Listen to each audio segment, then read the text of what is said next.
So our short list of items that we'll cover today is starting with what's the need and why is there a need for some type of new connection in the system, a new type of connection in the system, that being a plug terminated in the field. So we'll look at new network cabling challenges that are in the enterprise. We'll take a look at the methods for device cabling that are available for connecting those devices. Then we'll dig deep into the Panduit Field Term Plug, taking a look at what it provides and how it compares to other products on the market. And finally, we'll wrap up with an example just to show you the kind of cost savings that this product can provide to contractors and to end customers.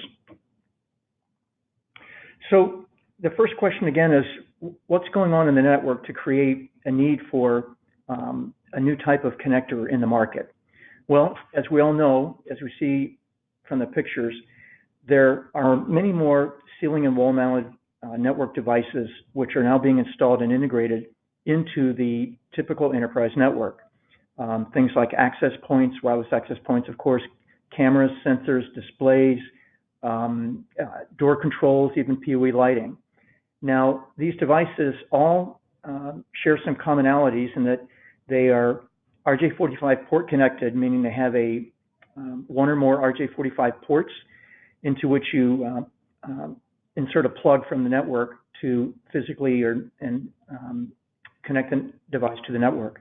They're also often PoE powered, and this is where the benefit of the copper infrastructure comes in. As we all know, there's a lot of PoE activity lately. Because these devices are located where they are, many times the device mobility is not needed, and the install location may be hard to access, unlike a typical desktop environment where a patch cord would be the most common thing to use to connect an RJ45 ported device. So all these things create new infrastructure challenges. And when we look at the options from a cabling standpoint for the methods to meet these challenges, the first one we'll take a look at is the patch cord method. And this is the traditional structure cabling method, where on the left side of the image you see the rack that would be typical in a telecom room, and on the far right you see a typical PoE device such as a camera, but this could also be an access point, it could be a PoE light, it could be a door control, anything like that. So in the patch cord method, we've got, of course, the components after we exit the telecom room. We've got horizontal cable, which is solid cable used for the permanent link. We would have a modular jack. We would have some type of housing for the jack. And finally, we would have a patch cord. And one end of that patch cord would plug into the modular jack. That's the end of the permanent link. And then the other end would plug into the PoE device. So this is the traditional method, and well understood, I'm sure, by everybody on the call. Now, another method, which has been introduced just recently, and there's we'll talk about in a moment the standards activity on this. This is called the direct connect method. So with the direct connect method, you can see that we still have the telecom room represented there on the left, and the PoE device represented on the far right. And in this method, the components that we have in the link to connect the device are simply the horizontal cable, and then a field terminated plug that is attached directly to the horizontal cable and then inserted directly into the device. So considering these two methods, you can see they're quite a bit different. And when we look at a comparison of these methods, with the patch cord method, the traditional method being on the left, and the new direct connect method using the field term plugs being on the right, both methods have merits to them and benefits. And honestly, from a user standpoint, I'm sure you'll have customers and preferences for using both of these methods in different scenarios. The patch cord method, it's a familiar method, and the key things that it provides are modularity and physical flexibility in terms of routing to a device with the flexibility of a patch cord, which can be quite small. By contrast, the direct connect method, the big advantages there are the cost savings, faster installation, and increased reliability that it provides. And I won't read through all the bullets. You can see, though, how they compare. And one of the big things is that, and this is the news relative to standards, of course, the patch cord method is what's included in the existing TIA 568 Rev-C standard. But I'm excited to announce that the direct connect method is actually just recently, within the past week and a half, been ratified in the Rev-D, the forthcoming Rev-D version of the TIA 568 spec, which should issue or publish within the month. So now both of these methods are standard supported methods for attaching devices into the network. And what we'll do from here is now take a closer look at what would determine which method you would use. A rule of thumb that we like to use is that the patch cord method is great for tight spaces and flexibility. If, for example, the device may have a chance of moving in the future. On the flip side, the direct connect method really is the best for lowest cost and fastest installation. And again, we'll take a look at one cost savings example at the end. So given these two methods, when you think about what's the best method to use, of course, there's a number of factors and every situation is different. But in general, there are three determining factors that are always present to help determine the method to use, the cabling method. The first is the device RJ45 port and the cabling layout. As you can see in the picture with the access point shown, what we're talking about there is the physical constraints of where the RJ45 port is located on the device, how much extra space is around that port for making room for the plug itself, and then what is the cable routing that's defined by the device. And as you can see in this device, this access point, there's a kind of a high wall on the right behind the field term plug, which means that the cable has to be routed away from that. This is just a simple example. Cameras, for example, security cameras have a number of different configurations which are seen and that can be quite restricted in this area, and they may determine like a tortuous cable routing path or so forth. So this is the first item to look at, is the port orientation, location, ease of access, and then the cabling layout that's dictated by the device itself. The second factor that's key in determining is the device mounting environment. And by this, we mean everything from whether it's indoor or outdoor, to whether it's located on a drop ceiling, located above a drop ceiling, located on a wall. So all these factors come in to basically determine what sort of cabling environment that you have to reach the device, as well as if it's like the example shown with the rooftop mounted cameras. That's obviously not an application environment that it's going to be so easy to get to, as easy as, say, walking up to your desk and unplugging a patch cord.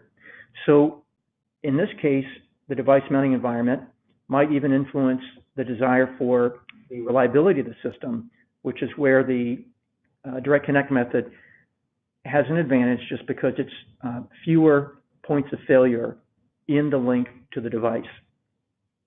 So finally, the always common factor, the third factor, is the cabling and the connector solutions that are being used by you, the contractors, or the end customers. And that's relevant because obviously there are many products in the market, and they differ in terms of their feature sets and the different options that they have for fitting into different devices. So looking at all three of these, and we've got a document which goes into this further that we've included a link for in this presentation, that goes into each of these in more detail to spell out where the patch cord method may be more appropriate, or where the direct connect method may be more appropriate, and always as a cost and time saver. So with that as a background, let's take a closer look at the Panduit TX6A Field Term Plug. So as you can see in the picture, this is a field installable 6A plug for network devices.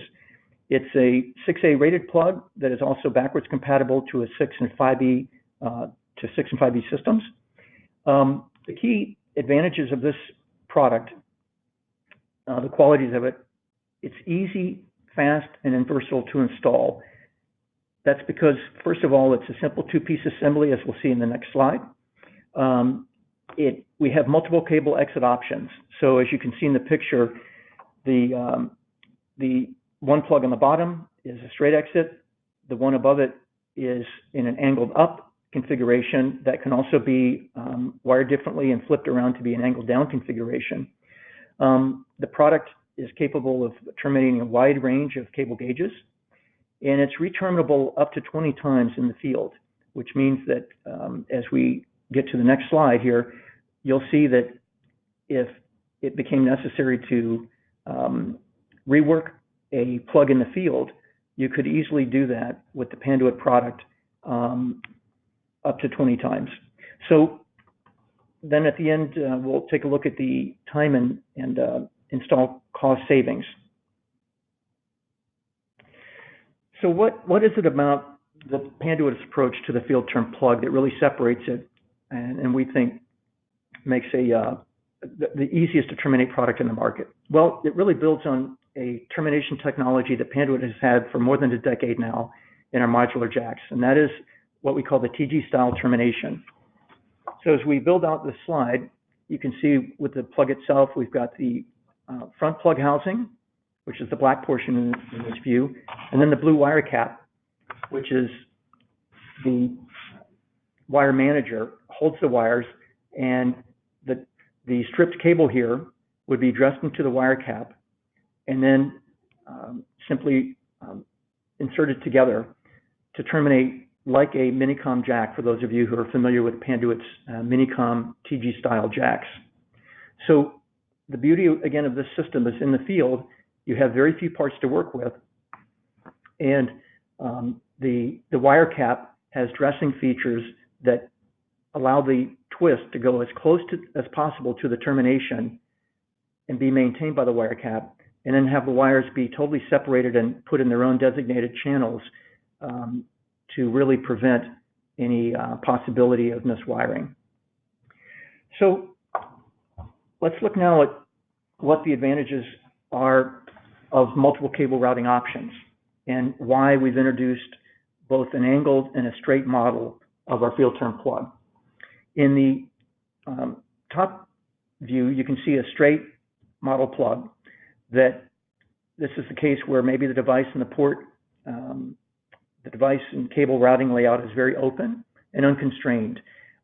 In this case, you can see that with this access point, that wall is cut down lower, and it enables a easy fit of a plug and the routing of the horizontal cable, because remember, this is horizontal cable which is being connected to this plug, so it's typically your standard 23 gauge solid cable. It doesn't have the flexibility, and just by virtue of its diameter, it has a larger bend radius, minimum bend radius, than say a 28 gauge patch cord. So in the top view, this is an ideal application for a straight model. But many times, as we can see in the bottom picture, there's a need for either because of the device port location, the orientation of that port within the device, and or the cable routing path that's dictated by the device itself, it can have some constraint which requires the cable to route in at an angle into the connector and or the device. And that's where you use an angled product. And we see, again, quite a bit of variation in the market with devices like cameras, for example. Now, up to this point, we've looked at the unshielded UTP version of the field term plug. This is just to let everyone in the meeting today know that we are going to be introducing a shielded version of the field term plug. It's going to have the same simple two-piece assembly as what we just looked at. It'll involve the same termination process as the UTP, which is that TG style of termination with that nice wire cap that dresses and retains the wire mapping for us. It will use the same simple termination tools, which is just a little plastic handheld tool that can be put in your pocket and just helps to push the two parts together. This will be launching later this year, and we do expect after launching with the straight version that you see pictured, to be offering an angled version of the shielded product as well. Now, obviously, this is a very active area of the market. There's a lot of options that are coming on from other suppliers with field terminated plug solutions. From Panduit's standpoint, we feel that our product actually still remains the easiest to terminate and fastest in the field, as well as fitting in more applications by virtue of the cable exit options that you have, and it's straight or angled, having dedicated optimized UTP and shielded models so that you're not trying to make one version, such as a shielded version, do the double duty to do UTP when at that point you'd be maybe overpaying and paying for features that you didn't need for the UTP versus a shielded configuration. The speed and the ease of termination is really what sets this product apart. Those two easy to handle pieces that you're going to welcome if you're on the top of a ladder and you're at ceiling level handling this, you're going to want the minimum number of pieces and the fastest, easiest way to dress the cable, which is what the that TG wire cap provides. Again, this termination technology has been used by Panduit for over a decade with literally hundreds of millions of jacks in the field. And again, the fact that both devices, either the UTP version or the shielded, will be returnable up to 20 times, so that if it has to be readjusted in the field for any reason, it's not an issue. You don't have to throw any parts away. You don't have to have extra parts on hand just to re-terminate.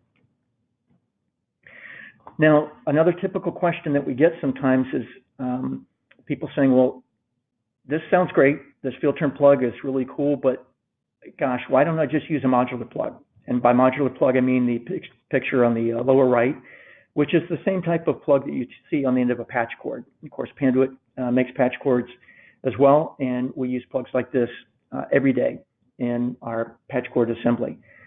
The difference, though, is that the field term plug is really designed and it's optimized for easy field installation.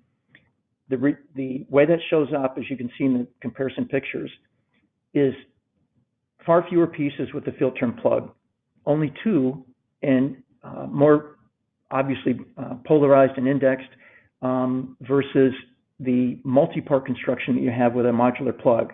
In this case, can have as many as 5 components that are much smaller, and there's a lot more intricate wire dressing required to terminate like that. So yes, it is possible to use a modular plug to terminate in the field. It is not nearly as easy to do on the top of a ladder in the typical field installation environment. So again, the modular, the field term plug is optimized for that installation in the field where you want speed and you want ease of handling. So we've mentioned the cost savings potential. Let's take a closer look now at one example. Let's say that we've got a job this would be, say, a major multi-floor enterprise building, and we've got almost 1,000 drops that are going to be run to either access points, lights, door controls, sensors, etc. These are just representative numbers that are realistic. Of course, every situation is different. Labor rates vary across the country, for example, but let's just say we're going to use $95 an hour as the labor rate that the contractor is paying out.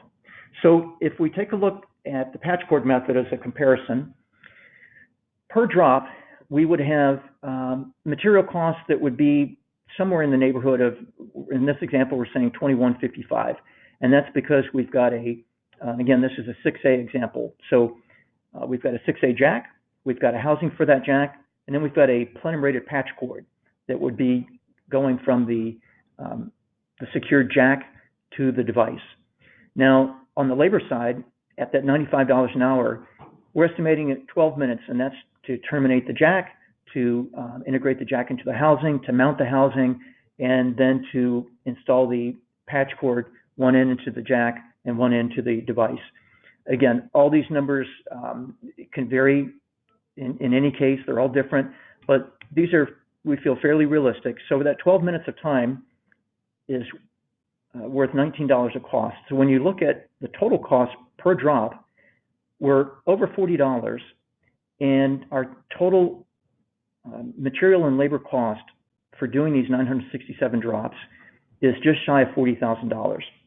Now, if we compare that to the direct connect method per drop, same assumptions, 967 drops, $95 an hour. The material cost is significantly less because other than the bulk cable, which is not in either calculation, the material cost is only for the field term plug. And this pricing level would be typical maybe that a contractor would see for the product. The labor cost now is quite a bit less. It's only 5 minutes of labor cost because the only termination that we're doing in the field is the termination of the field term plug. We're not terminating the jack and then having to mount the jack and then having to handle the patch cord and so forth. So now we've got only 5 minutes of labor at just shy of $8. The total cost per drop is less than half. And when you look at the net effect, comparing the total cost for installation of the patch cord method versus the direct connect method per drop, it's a savings of over half the total amount. In this case, over $20,000 or about $23 per drop that is being saved by using the field term plug. Again, these examples, they're representative. We feel they're realistic. We can help with estimating that, working with our sales team and with customers for specific examples. But you can see the potential, and that's really driven just by the fact that you're procuring much less material and you have much less material to install, so your time goes down. So concluding here so that we have a few minutes for Q&A, what are some takeaways? First takeaway is that this direct connect method as an exciting new approved option, standards approved option for connecting network devices. The second takeaway is that there are connectors like the Panduit TX6A Field Term Plug that make it easy to do direct connect cabling and get all those advantages in time savings, increased reliability, and so forth. And finally, there are significant cost savings that are possible by using the direct connect method for attaching network devices. So that concludes the presentation portion of the webinar. We do have some links here that are active in the slide deck, and this deck will be made available to you following this presentation. For more detail, as I mentioned, we have a document here that is hyperlinked in this slot right here, the installation guideline. And just to give you a quick peek of what that looks like, it goes into more detail here, as we can see, in looking at these factors of which cabling method to use, details of devices, and comparing, contrasting where you might be obligated to use a patch cord, for example, because of fit issues versus the flexibility of a device where you can use the direct connect method. So that is linked here in the document that you'll receive. And if you have any questions, you're always welcome to email me, tmba@panduit.com.